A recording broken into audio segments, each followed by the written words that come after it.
Ay hulga sa seguridad sa Kapitolyo nunot nas pagsiaw sa mga binuang nga bomb threat.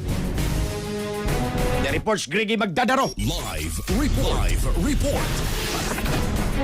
Yes, project karon ni Governor Pamela Pampre 4 na way hulga sa seguridad lakip na sa pampret permit po sa Kapitolyo.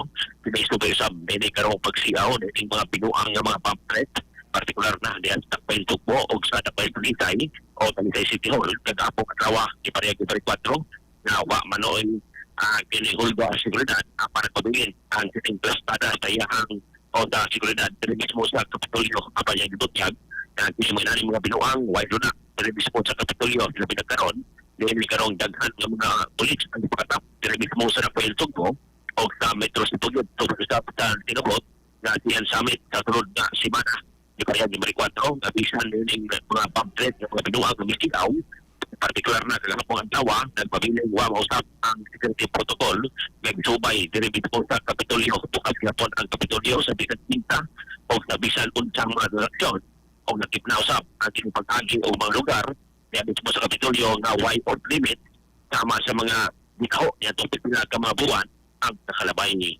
dato magkatropa niya na nagkalubog o nagkarapang pananaw inong karoon na o business plasok yung Kapitol tubitan kay kinikumpito sa mga phytonutrients na maprikta sa itong mga mata. Ano na kiningutin? Beta-carotene, vitamin E, ug B at 10. Alang ito sa Pilipino para sa Pilipinas, kanyang katropag ready magdaro ay katatapos. XFM report. Cellphone Plus Gold, mapalit sa mga butika sa inyong lugar.